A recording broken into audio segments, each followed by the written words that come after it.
Salut les replayers, on se retrouve pour une nouvelle vidéo. Quel match et quelle fin de match entre la Croatie et l'Italie.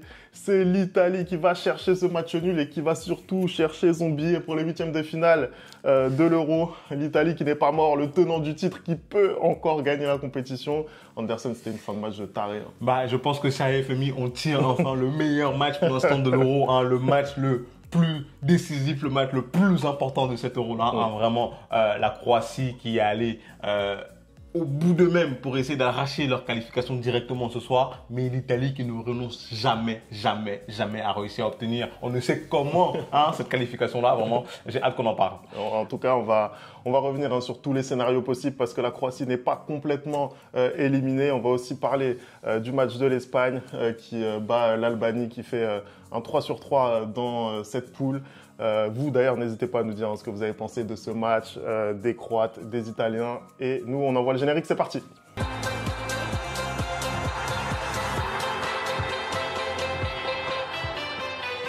Allez Anderson, on va revenir sur ce match de fou. La Croatie qu'on pensait qualifiée jusqu'à cette 98e minute qui leur a été fatale. Ce but absolument sensationnel. On se demande même comment c'est possible qu'il y ait eu autant d'espace dans la défense croate, Anderson. On l'avait dit, Femi, quand on a vu le tirage au sort de l'Euro, que cette poule-là, c'était la poule de la mort. Même si tu l'as dénigré quand on a vu que l'Espagne l'avait survolé, mais finalement, ça reste quand même la poule qui nous offre le meilleur des scénarios pour l'instant dans cet Euro-là. On a vu un match incroyable. On a vu un match tout simplement incroyable. Je pense qu'on a eu des temps forts de chaque équipe à différents moments. C'est-à-dire que déjà les 15 premières minutes, c'est totalement dominé par la Croatie. L'Italie ne voit pas le jour. Vraiment, on comprend pas ce qui se passe. On pense même que les Italiens ne sont pas rentrés dans leur match. Heureusement qu'ils ont un énorme Donnarumma, toi qui aime dire que pour gagner l'Euro, il faut un grand gardien. Il a été un immense gardien même ce soir. On va en parler un peu plus en détail. Après coup, les Italiens se réveillent un peu plus, commencent à avoir un peu plus la maîtrise du ballon. Et on se dit que ça va aller pour eux. On revient de la mi-temps et là, c'est la Croatie qui remet le pied sur le ballon et arrive à marquer ce but après une séquence absolument folle. C'est-à-dire que je ne sais pas comment Modric, 38 ans, il arrive à rater un penalty et 30 secondes après, mettre un top but. C'est dingue ce qu'on a vu, c'est incroyable. C'est le football qu'on aime. Donnarumma qui a été incroyable sur sa ligne pour sortir ce penalty. Penalty qui aurait pu, c'est vrai, il a mal tiré. Moi, je vais te dire la vérité. Je vais te dire la vérité. En fait, j'ai vu penalty pour la Croatie. J'ai vu Modric prendre le ballon, j'ai dit il va rater. Tu sais pourquoi? Parce que au Real, ça fait 3 fois qu'il tire les penalty, il rate. Je sais pas ce qu'il a, depuis un moment, il n'arrive pas à les tirer. Donc, dès que j'ai vu avec le ballon, et en plus face à Donnarumma, je me suis dit, il va rater, c'est sûr. Même là, il a 1 sur 2 sur ses 2 derniers pénaux. Donc, c'est compliqué pour Modric en ce moment dans cet exercice. Mais tu l'as dit, derrière, il y a ce scénario incroyable, ce centre qui arrive, la parade déjà de Donnarumma incroyable aussi. Et puis, Modric qui reprend ce ballon pied gauche. On pense que la Croatie, elle est sur orbite. On pense que la Croatie va se qualifier.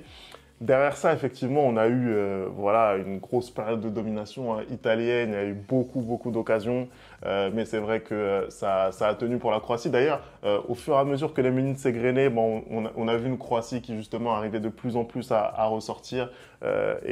Justement, c'est ça qui nous faisait penser qu'ils allaient se qualifier. Mais non, ça a été sans compter sur Zaccagni qui a réussi vraiment cet enroulé absolument sensationnel. C'est incroyable. En même temps, il peut pas la rater. Je suis désolé avec les espaces que les Croates ont laissés à l'Italie à la fin. Elle n'est pas facile à mettre. Elle n'est pas facile à mettre, mais il se retrouve absolument tout seul. D'ailleurs, j'aimerais dire heureusement que l'Italie revient au score parce que c'est criminel de faire ce qu'ils ont fait à Donnarumma, alors que le gars il vient te sortir un penalty, il te sort une parade, je ne sais venu d'où, et toi, il n'y a personne sur Modric. Il n'y a personne sur Modric. Je sais pas, l'Italie, c'est quand même le pays qui est connu pour très bien défendre. Et on n'a pas l'impression que c'est le cas.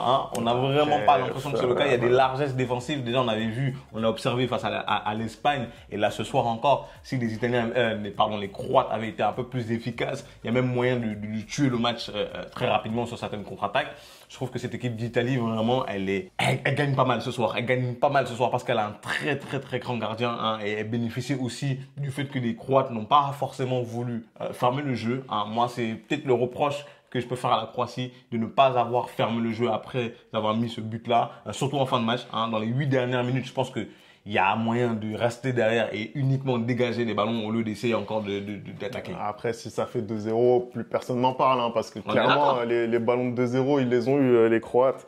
Mais après, pour revenir sur la prestation de l'Italie ce soir, et même plus globalement sur ce qu'ils nous ont montré durant cette phase de poule, c'est vrai que c'est très léger, je trouve. Très léger pour un tenant du titre, quand même. Hein. C'est eux les vainqueurs les derniers vainqueurs de la compétition. Et c'est vrai qu'on ne reconnaît pas cette équipe. Alors certes, bien sûr, l'équipe elle était largement renouvelée.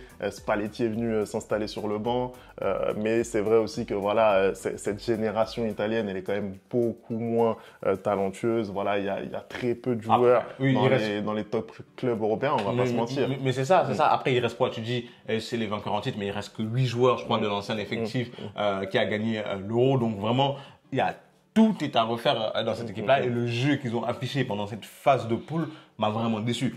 Typiquement, je peux t'assurer que je pensais que ça allait causer un peu plus de problèmes à l'Espagne et pas du tout. Le match que j'ai vu de l'Espagne, c'est-à-dire que l'Espagne a battu l'Albanie 3-0, c'est ça? 1-0. 1-0, pardon. Non, ils ont battu qui 3-0? Ils ont battu la Croatie. La Croatie 3-0, mais j'ai l'impression que c'est contre l'Italie vraiment qu'ils ont fait leur meilleur match. Mais clairement.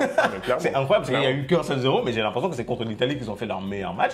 Et cette équipe italienne n'avait tout simplement pas les armes pour inquiéter l'Espagne. Aujourd'hui, tu vois que les latéraux, hein, ils ont passé une après-midi, un soir beaucoup plus tranquille que quand ça a été le cas face à l'Espagne. Donc maintenant, on va essayer d'aller un peu se projeter vers le futur. Je ne sais pas contre qui ils vont tomber. Je pense pas que ce soit encore décidé, mais ils vont avoir mal. Je suis désolé, ils vont avoir très très mal avec ce qu'ils nous ont montré pour l'instant. Ouais, à voir. Hein. De toute façon, ils risquent effectivement de tomber sur une équipe qui est mieux classée, donc une première.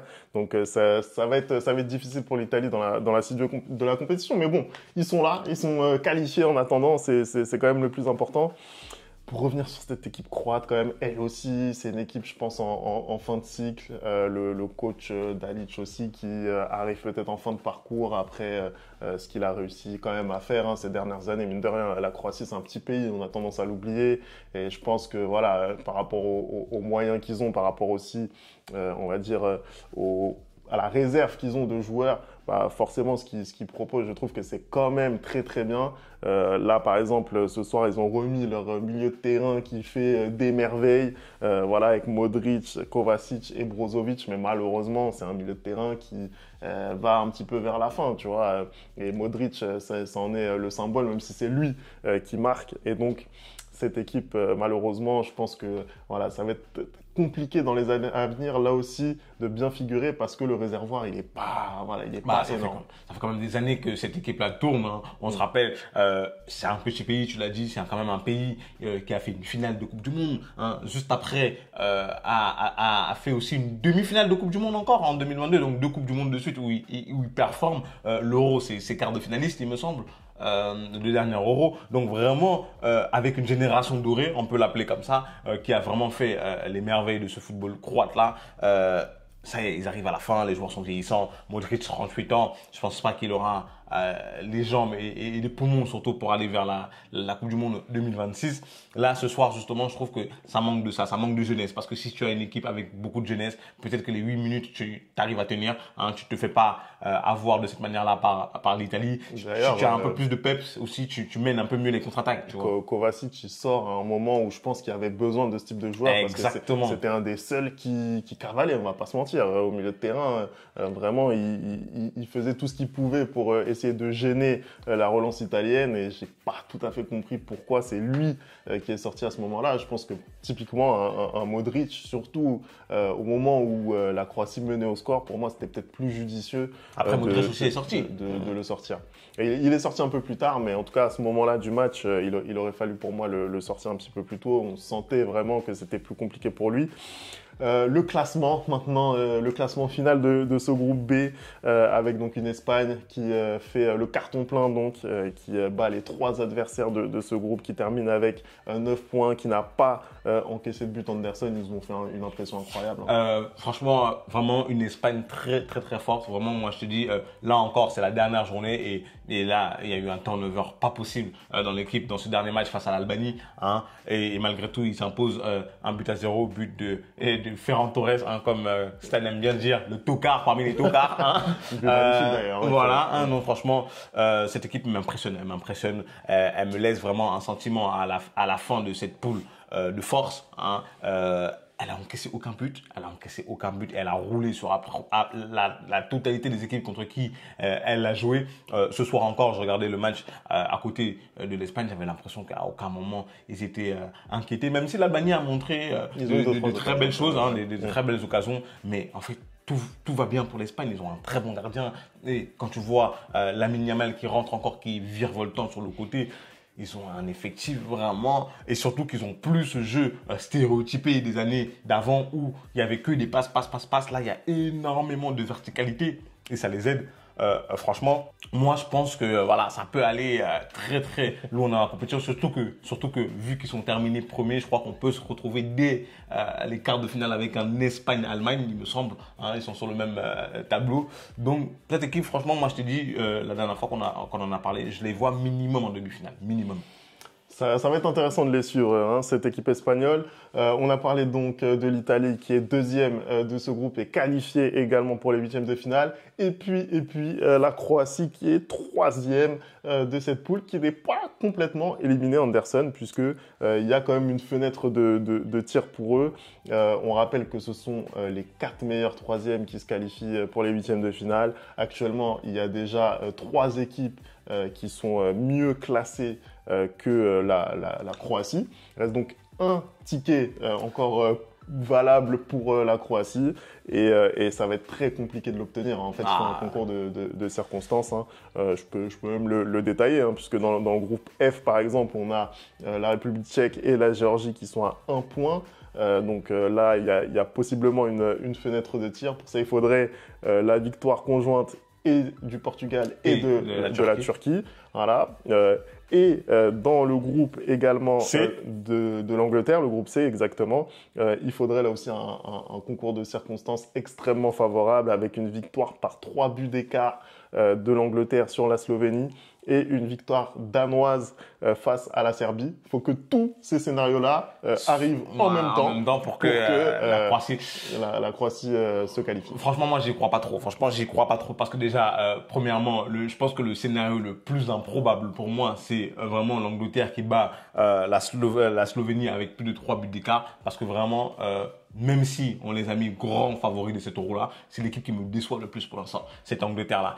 Je ne comprends pas comment, avec un vivier comme ça, avec autant de joueurs, ils peuvent pratiquer le football qu'ils nous montrent depuis le début de la compétition, parce que c'est pas impressionnant. Un premier match, ils sont sauvés par un but fantastique de Jude Bellingham.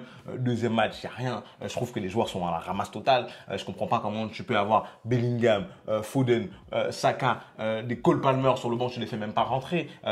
Clairement, cette équipe ne va pas bien et je ne la vois pas mettre un 3-0 à la Slovénie. Après, peut-être que demain, ils vont me prouver le contraire. Mais je pense que pour moi, à mon sens, c'est 99,9% de chance morte pour la Croatie. Voilà. Écoute, c'est sûr que ce match-là, c'est peut-être le scénario le plus compliqué. Il y a aussi une victoire de la Turquie à aller chercher face à la République tchèque. Ça peut être compliqué. La République tchèque qui figure toujours très bien à l'Euro. Mais effectivement, pour revenir sur les Anglais, c'est vrai que ils sont dans une situation un petit peu compliquée. On le sait avec le sélectionneur Gareth Southgate, pour qui c'est très certainement la dernière compétition sur le banc, avec tous les remous en interne qu'il y a eu dans ce groupe-là. Mais malgré tout, il y a un matériel offensif, tu en as parlé, qui est assez incroyable. Voilà, pour peu que ça s'enflamme un petit peu, ça peut aller très vite. Hein. 3 buts, c'est vite arrivé dans le football. Hein. C'est vite arrivé. C'est vite arrivé quand tu t'appelles l'Espagne, pas quand tu t'appelles l'Angleterre. En tout cas, voilà. On l'a pas vu encore. L'Angleterre, c'est quand même le plus gros potentiel offensif de cet Euro. C'est l'effectif le mieux valorisé dans la compétition. C'est pas n'importe qui non plus. Et ils n'ont pas le meilleur adversaire face à eux. Je pense qu'ils ont à cœur aussi de de se racheter des 2 piètres performances qu'ils ont fait jusqu'à présent, même s'ils sont en tête de leur poule avec 4 points. On verra ce que ça va donner pour cette équipe croate, en tout cas, qui va devoir vraiment croiser les doigts et prier. Vraiment, il faut prier là, parce que là, ils n'ont plus du tout leur destin en main. Merci à vous d'avoir regardé cette vidéo. On n'oublie pas les bonnes habitudes, @le replay foot. Et nous, on se retrouve très très vite pour une nouvelle vidéo. Ciao!